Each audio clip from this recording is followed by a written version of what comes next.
Hello everyone, welcome back to my channel. आज मैं ऐसी बेबी फ्रॉक की कटिंग एंड स्टिचिंग बताऊंगी जो कि ऐसी प्लीट वाली पैटर्न में है। सेम इसी मेथड से आप बड़ों का भी बना सकते हैं। जैसा कि मैंने इसको बनाया है, ये सेम मेथड से बनाया है मैंने। प्लीट डाली हुई है इसमें भी, बस इसमें स्लीव्स अटैच की है मैंने। तो चलिए अभी इसे बनाना स्टार्ट करते हैं। सबसे पहले मैंने बची हुई 1/2 मीटर रेयॉन की फैब्रिक ली है। इसकी लंबाई यानी लेंथ 19 इंच का है, मतलब ये 1/2 मीटर का हो गया। और कपड़े की अर्ज यानी विड्थ है 44 इंच की। अब सबसे पहले कपड़े को हमें इस तरह से एक बार फोल्ड करना है, लेकिन उससे पहले मैं ये पुरानी फ्रॉक ले रही हूँ मेजरमेंट के लिए। पहले हम ऊपर की पार्ट की मेजर करेंगे, तो बीच में से नहीं, यहाँ शोल्डर से जहाँ तक जॉइंट आ रहा है ऊपर का, वहाँ तक हमें मेजर करना है। तो मेरा 8 इंच आ रहा है, तो जितना हमारा ऊपर का लेंथ आया कपड़े को, उससे 1 इंच ज़्यादा फोल्ड करना है। जैसे मेरा 8 इंच था लेंथ, तो मैंने 9 इंच तक फोल्ड किया। और अभी यहाँ पर मैं इसको कट करके निकाल लूँगी। फिर इसके बाद कपड़े को हमें इस तरफ से एक बार और फोल्ड कर देना है। तो अभी कपड़ा हमारा टोटल 4 पार्ट में आ गया। इसको कितना फोल्ड करना है वो हमें फ्रॉक में अगेन देख लेना है। तो जितना भी इसका कमर और बस्ट साइज़ आ रहा है, उससे 2, 1.5 या 1 इंच बढ़ाकर फोल्ड करना है इसको। जैसे मेरा फ्रॉक का बस्ट 11 इंच का आ रहा था, तो मैंने 12 इंच तक इसको फोल्ड कर लिया। अब मार्किंग के लिए सबसे पहले शोल्डर को मेजर कर लेना है। इस तरह से फ्रॉक पर मेजर करके जितना भी है उसका हाफ लेना है। जैसे मेरा 8 आ रहा था, तो मैंने 4 इंच पर ऐसे मार्क किया। अब ऊपर में नीचे की तरफ 1/2 इंच पर ऐसे मार्क कर देना है शोल्डर के लिए। अब फ्रॉक में हमें नेक विड्थ देख लेनी है। जितना भी नेक विड्थ आ रहा है उसका हाफ लेंगे हम मार्किंग के टाइम। इसके बाद हमें फ्रंट नेक की डीपनेस को देख लेनी है। तो मेरा 3 इंच आ रहा है। पहले हम नेक विड्थ के लिए मार्क करेंगे, तो मेरा 4 इंच का आधा 2 इंच हुआ, लेकिन मैं 1.5 इंच पर मार्क करूँगी क्योंकि 1/2 इंच सिलाई में आएगा उसके लिए। और फिर नेक की डीपनेस मेरी 3 इंच की थी, तो 2.5 इंच पर मैंने मार्क किया क्योंकि 1/2 इंच यहाँ भी सिलाई में आएगा उसके लिए। और फिर यहाँ नेक की गोलाई दे देनी है इस तरह से। ये मेरा फ्रंट और बैक दोनों नेक लाइन बन चुका है, एक ही साथ मैंने कर लिया दोनों। अब आर्म होल के लिए निशान लगाना है। तो फ्रॉक में शोल्डर से आर्म होल तक, जहाँ तक स्लीव की जॉइंट है वहाँ तक ऐसे इंच टेप को रखना है। तो मेरा 4.5 इंच आ रहा है। शोल्डर में 1/2 इंच नीचे जहाँ मार्क किया था, वहाँ से इसको नीचे की तरफ 4.5 इंच पर इस तरह से मार्क कर देनी है। आर्म होल हमारा लगभग शोल्डर जितना ही होता है। शोल्डर मेरा 4 इंच का था, तो आर्म होल मेरा 4.5 इंच आ गया यहाँ। अब बस्ट के लिए निशान लगाना है। तो बस्ट जितना आ रहा है उसका भी आधा लेना है। तो मेरा 11 इंच आ रहा था, तो मैंने 5.5 इंच पर मार्क किया। और फिर कमर 10 इंच था, तो मैंने 5 इंच पर मार्क किया। फिर बस्ट से कमर तक दोनों पॉइंट्स को इस तरह से मिला देनी है। इसके बाद आर्म होल की गोलाई दे देनी है इस तरह से। और फिर यहाँ पर 1 या 2 इंच की मार्जिन ले लेनी है। मैंने 1 इंच की ली है। अब हमें कटिंग कर लेनी है। तो सबसे पहले यहाँ मार्जिन वाली लाइन पर बाहर की तरफ जो है उसको मैंने कट किया, और यहाँ आर्म होल में कोई भी मार्जिन नहीं लेना है, उसी लाइन में कट कर लेनी है। और फिर शोल्डर में एक फोल्ड आ जाएगा, तो इसको इस तरह से कट कर देनी है। और फिर गले को भी ऐसे गोलाई में कट कर लेनी है। अब देखिए ये 2 पार्ट्स मेरा निकल कर आ गया है। ऊपर का दोनों ही फ्रंट और बैक कटिंग करके हो गया। अब नीचे की पार्ट की कटिंग करेंगे। तो बचा हुआ बाकी की फैब्रिक को मैंने ले लिया है, और मेरा कपड़ा जो टेढ़ा मेढ़ा था मैंने चारों तरफ से कट करके इसको ठीक कर लिया है। अब कपड़े को हमें बीचों बीच में से इस तरह से फोल्ड करके हम इसको कटिंग करेंगे और नीचे का गैदर्ड बनाएंगे। लेकिन उससे पहले मैं दिखा देती हूँ कि ये कितना कपड़ा है मेरा। तो देखिए मेरा 17.5 इंच है, इसकी ये लेंथ रहेगी। और इस साइड को मैं प्लीट्स डालूंगी ये कपड़े की, यानी फ्रॉक की विड्थ रहेगी। और ये 36 या कुछ इंच था, ये कैमरा में नहीं आ पा रहा है तो मुझे याद भी नहीं है। फिर कपड़े को ऐसे अच्छे से बीचों बीच में से फोल्ड करके इसको ऐसे कट कर लेनी है। और बस सिंपली हमारा नीचे का भी दोनों पार्ट कट हो गया है। अब चलते हैं सिलाई की तरफ। तो सबसे पहले ऊपर के पार्ट को हमें जॉइन करना है, फ्रंट और बैक दोनों को एक साथ। दोनों पार्ट्स को एक दूसरे की ओर फेस करते हुए रख देनी है, और शोल्डर को अच्छे से मिलाकर साथ में रखकर 1/2 इंच की दूरी से इसको यहाँ पर सिल देनी है दोनों शोल्डर्स में।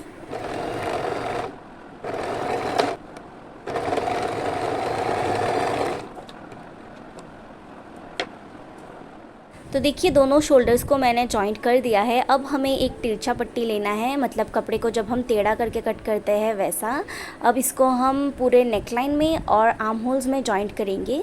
अब इस पट्टी को बीच में से एक बार फोल्ड करके ऐसे सिल लेनी है। ये पट्टी 2 इंच की थी, अभी इसे फोल्ड करके 1 इंच का कर लेनी है और इस तरह से हाफ इंच सिलाई में आएगा दोनों तरफ। देखिए एक तरफ मेरा कपड़ा कम और एक तरफ ज़्यादा ऐसा हो रहा है, कोई प्रॉब्लम नहीं है, बस पट्टी हमारा 1 इंच का बनना है। और ये पट्टी मेरा रेडी हो चुका है। अब मैं इसे नेकलाइन में अटैच करूंगी और शोल्डर की जो जॉइंट है वहाँ से मैं इसे लगाना स्टार्ट करूंगी। और पट्टी का जो एक साइड को छोटा मुड़ा था वो वाला साइड मैं ऊपर को रख रही हूँ। इसे नीचे की तरफ नहीं रखना है, इसे ऊपर को ही रखना है। और ये देखिए मैंने यहाँ पर स्टार्टिंग में पट्टी को थोड़ा सा मोड़ दिया है, लगभग हाफ इंच, और अभी गले के साथ पट्टी को लगभग हाफ इंच की दूरी से ऐसे सिल देनी है।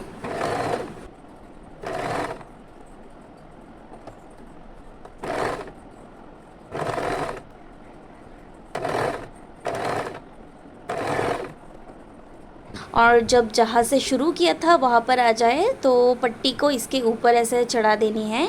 और इस बार पट्टी को फोल्ड नहीं करना है क्योंकि ये तो अंदर की तरफ रहेगा। और फिर जितना एक्स्ट्रा पट्टी है उसको कट कर देनी है।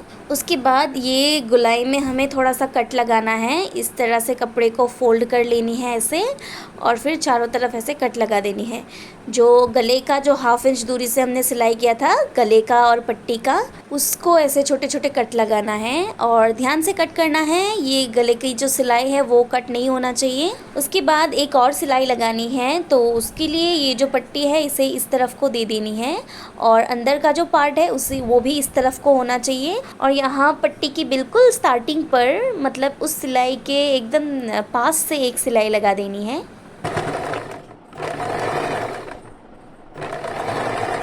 तो इसी तरह से पूरे गोलाई में मैंने सिलाई लगा दिया है। अब पट्टी को इस तरफ पलटकर लगभग 0.2 इंच जितना दूरी से एक टॉप स्टिच दे देनी है। ध्यान से कपड़े को फिटिंग करके लेनी है। तो इसी तरह से मैंने पूरे में इसको सिल दिया है और ये नेकलाइन मेरा रेडी हो गया है। ये अभी इतना फिनिशिंग नहीं दिख रहा है, प्रेस करने के बाद और भी फिनिशिंग दिखेगी। उसके बाद इसको ऐसे खोल लेना है और आर्म होल्स में सिलाई लगाना है। उसके लिए आप इसे डबल फोल्ड भी करके सिल सकते हैं या तो सेम गले की तरह ये पट्टी लगा सकते हैं। मैंने जैसे गले में सिला है इसी तरह से तिरछा पट्टी लेकर इसको सिल दिया है। दोनों तरफ से ये काफ़ी फिनिशिंग दिख रहा है और गले को भी मैंने प्रेस कर दिया है तो इसमें भी फिनिशिंग आ गई है। अब हमें नीचे की पार्ट को सिलना है, तो उसके लिए पहले हमें यहाँ पर फ्रिल्स बना लेनी होंगी। तो फ्रिल्स के लिए मशीन की टेंशन को पूरा बढ़ा लेनी है, यानी कि मैं 9 में कर रही हूँ। और सिलाई के टाके को भी सबसे बड़ा वाला ले लेनी है और यहाँ पर लगभग हाफ इंच की दूरी से सिंपली एक स्ट्रेट सिलाई लगा देनी है।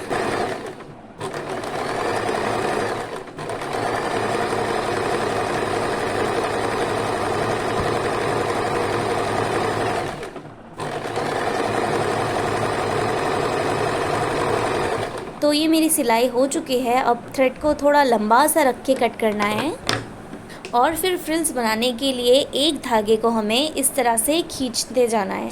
धीरे धीरे ऐसे थोड़ा थोड़ा करके खींचते जाने पर ऐसे चुन्नटे बनती जाएगी। थोड़ा थोड़ा करके चुन्नटे को पीछे ऐसे लेते जाना है और कमर हमारा जितना इंच का है उतना इंच का रखना है हमें इससे। और ये चुन्नटे बनाने का सबसे इजी तरीका है, छोटी वाली चुन्नटे बनती है ऐसे। और थोड़ा सा मैं इस तरफ से कर रही थी, इस तरफ से थोड़ा उस तरफ से थोड़ा, इस तरह करने से इजी रहता है। लास्ट में हाथों से ऐसे प्लीट्स को चारों तरफ से सेम इक्वल कर देनी है। अभी आई थिंक मेरा इक्वल हो गया है इसके साथ, तो मैं देख रही थी तो मेरा ज़्यादा छोटा हो गया ये प्लीट वाला नीचे का पार्ट। तो मैं इस तरह से इसको बढ़ा भी सकती हूँ, ऐसे प्लीट को ऐसे बाहर की तरफ खींचकर ऐसे कम कर सकते हैं तो ये बड़ा हो जाता है। अभी थोड़ा सा छोटा हो रखा है फिर भी, तो मैं सिलने के टाइम इसको मिला लूँगी। अब सिलने के लिए टॉप पार्ट को ऐसे सीधी तरफ को मैंने ऊपर को रखा है और अभी नीचे का जो पार्ट है फ्रिल्स वाला पार्ट, इसको उल्टा करके रखूँगी, यानी दोनों की सीधी तरफ एक दूसरे की ओर फेस करते हुए रखना है। और फिर मशीन के टेंशन को भी मैंने नॉर्मल यानी कि 4 से 5 के बीच ले ली है और सिलाई के टाके को भी नॉर्मल कर लिया है। एंड देन जैसा कि मैंने बताया हाफ इंच की दूरी से दोनों को साथ में सिल देनी है। बीच बीच में प्लीट्स को भी ठीक करते जाना है।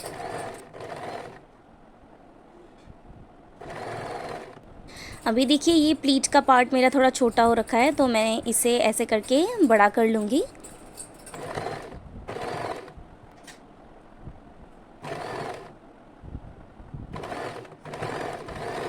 देखिए अभी मेरा ये इक्वल हो गया है और ये मेरा लग चुका है दोनों पार्ट्स। सेम इसी तरह से दूसरी साइड पर भी दोनों पार्ट्स को अटैच कर लेनी है। मैंने कर लिया है दूसरी साइड पर भी। और अभी हमें एक टॉप स्टिच देना है, तो उसके लिए कपड़े को ऐसे खोल कर लेनी है और यहाँ ऊपर में ये जो जॉइंट की सिलाई है इसके 0.2 इंच जितना दूरी से यहाँ पर एक स्ट्रेट सिलाई लगा देनी है। और ये कपड़ा उस तरफ को होना चाहिए, ऊपर की तरफ, और कपड़े को खींचते हुए सिलाई लगानी है।